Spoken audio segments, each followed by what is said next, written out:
Bismillahirrahmanirrahim. Assalamualaikum warahmatullahi wabarakatuh. Sahabat yang dimuliakan oleh Allah Subhanahu wa taala dimanapun Anda berada, ya. Perkenalkan, nama saya Masyurul Hilmi Lubis, ya. Izinkan saya menyampaikan sebuah materi yang berjudul Orde Lama. Namun sebelum itu saya ingin menyampaikan bahwasanya masih banyak kesalahan dalam penyampaian saya, dalam materi yang saya sampaikan, dan saya mohon kepada para penonton semua, para penikmat video semua, untuk koreksi dan nasihatnya nantinya agar saya lebih baik lagi. Baik, saya akan menyampaikan Orde Lama, ya. Orde Lama sendiri merupakan masa pemerintahan Presiden Soekarno di Indonesia.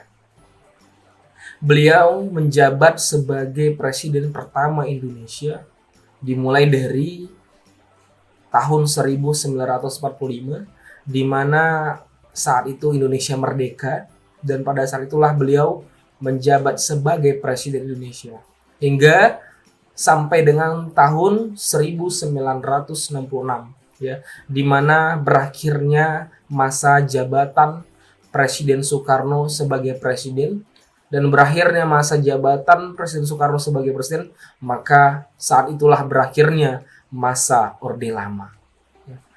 Pada saat itu beliau memainkan peranan yang sangat penting dalam memerdekakan bangsa Indonesia dari penjajahan bangsa lain. Ya. Beliau juga merupakan proklamator kemerdekaan Indonesia, ya, bersama dengan Muhammad Hatta, ya. Dengan beliau juga saat itu sebagai wakil daripada kepresidenan Soekarno. Indonesia sendiri, ya, sudah mengalami banyak sekali jenis kepemimpinan yang dimulai dari masa kepemimpinan Soekarno, ya. Yang tadi saya sampaikan, masa kepemimpinan Soekarno itu ialah masa Orde Lama, ya. Di masa Orde Lama itu banyak berjuang, ya, dimulai dari sebelum kemerdekaan hingga selesainya masa kepemerintahan yang dilakukan oleh Soekarno.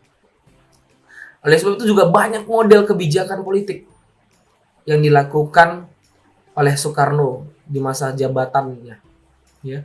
Salah satunya ia melakukan kebijakan politik luar negeri yang cukup konfrontatif dan sangat keras terhadap Barat khususnya, ya, karena Indonesia sendiri dijajah oleh Barat, dan sebab itulah alasan mengapa Soekarno cukup keras terhadap Barat, ya, pada saat itu, karena mungkin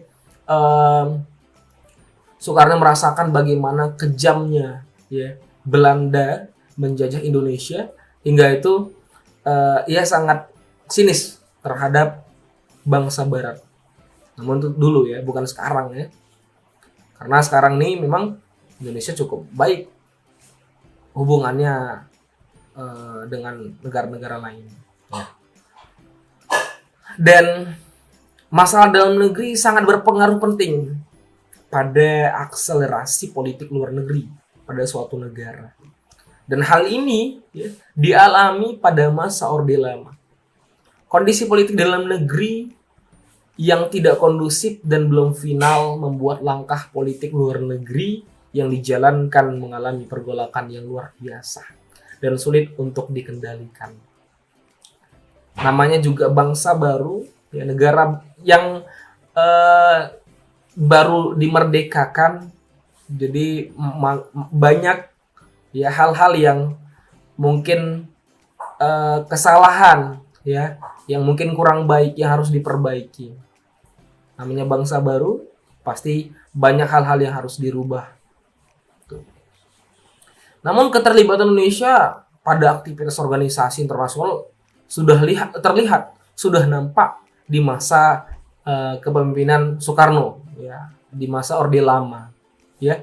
Kita bisa lihat pada saat itu Soekarno mengutus Muhammad Ali Sastroamidjojo, ya, untuk berangkat ke Kolombo untuk menghadiri pertemuan, ya, antar Perdana Menteri Asia, ya, yang dihadiri oleh Perdana Menteri Burma, ya, Perdana Menteri Pakistan, dan Perdana Menteri Sri Lanka, ya, yang dilaksanakan pada tanggal 28 sampai dengan 30 April tahun 1954. Nah, dan dari pertemuan tersebut, ya, maka dihasilkanlah gagasan, ya, untuk membentuk sebuah organisasi antar bangsa, ya, bangsa Asia dan bangsa Afrika, ya, atau kita sebut saat ini KAA, Konferensi Asia Afrika, ya. Dan konferensi Asia Afrika sendiri, ya, pertama kali dilaksanakan tuh pada tanggal 18 sampai dengan 24 April, ya, pada tahun 1955, ya. Yang satu dilaksanakan pertama itu di kota Kembang, Bandung, ya. Dan konferensi tersebut, ya, menghasilkan Dasar-Sila Bandung, ya.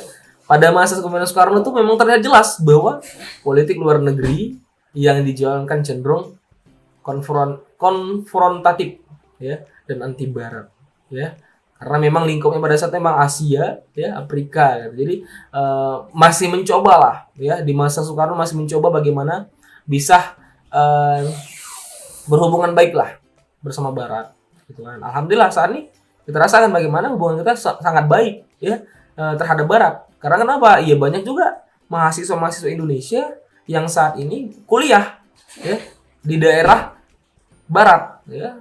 Kita contohkanlah di Belanda, ya, di Inggris, ya, di Spanyol dan sebagainya, ya. Dan hal ini dilatar belakangi oleh kondisi Indonesia yang satu sebagai negara kolonial, ya, yaitu tadi saya bilang bekas jajahan Belanda, ya. Ya, penataan politik dalam negeri dan luar negeri merupakan misi khusus Soekarno untuk mendapat apa? Mendapat pengakuan dari negara lain, ya. Mendapat pengakuan dari negara lain karena kita negara yang baru, ya. Jadi itu cita-cita pertama yang dilakukan oleh Soekarno. Agar apa? Negara lain mengakui Indonesia telah merdeka. Lewat apa? Lewat organisasi internasional, ya.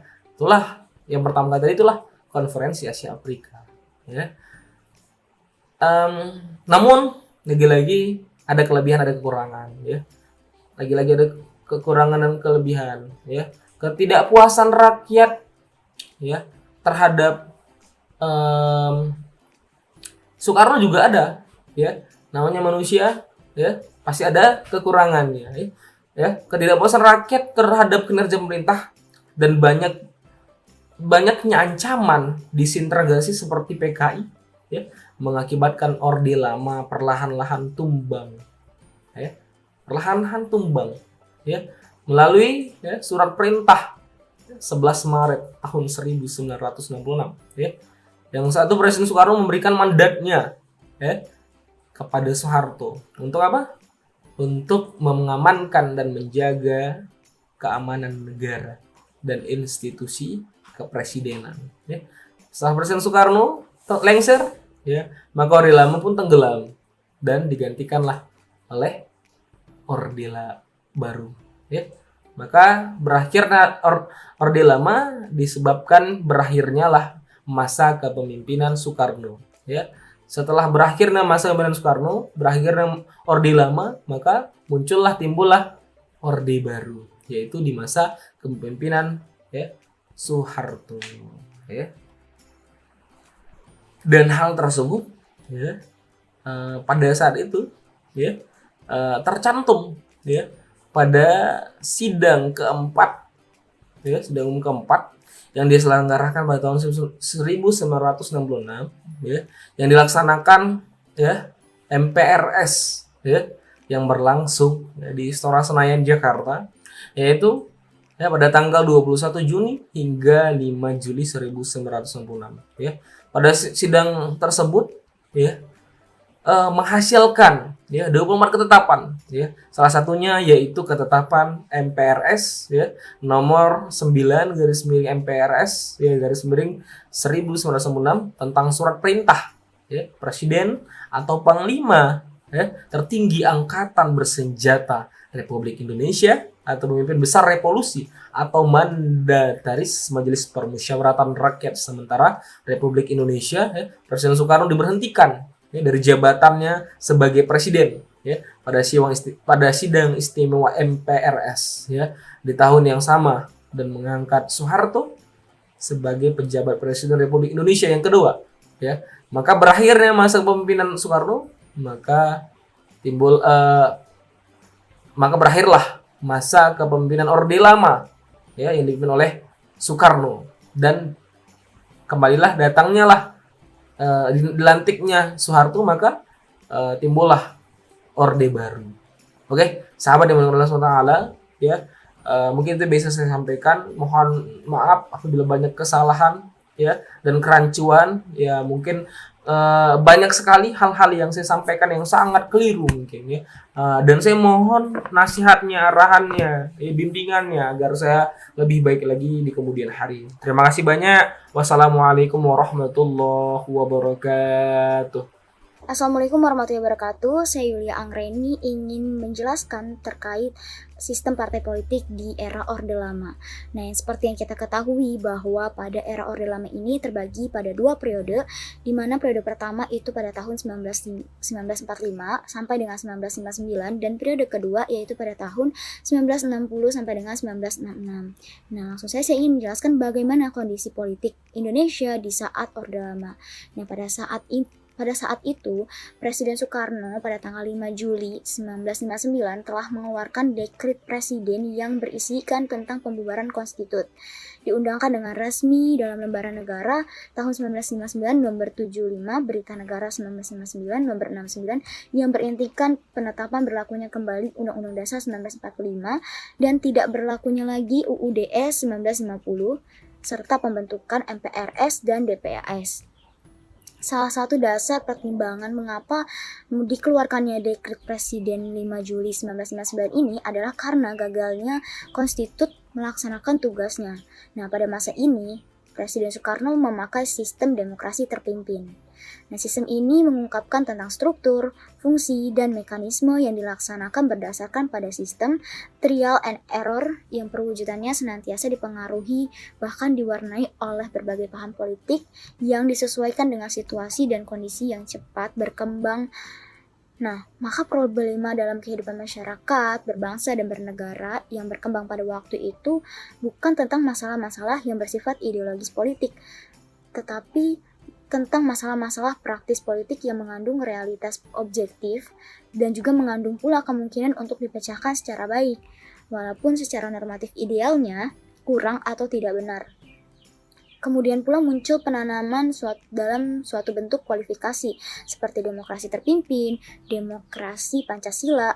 Nah, dari berbagai eksperimen tersebut ternyata menimbulkan keadaan yang berlebihan, baik dalam bentuk ultrademokrasi, seperti yang dialami pada tahun 1950 sampai 1959, yaitu suatu kediktatoran terselubung dengan menggunakan nama demokrasi yang dikualifikasikan. Pada sistem trial and error ini ternyata telah membuahkan sistem multi-ideologi dan multi-partai politik yang pada akhirnya melahirkan juga multi-mayoritas. Dalam keadaan ini yang terus berkembang atau terus berlangsung hingga pecahnya pemberontakan DI atau TII yang berhaluan teokratisme Islam fundamental pada tahun 1952 sampai dengan 1962. Dan kemudian pemilu 1955 melahirkan 4 partai besar, yakni ada PNI, NU, Masyumi, dan PKI yang secara perlahan mengalami pergeseran politik ke sistem catur mayoritas.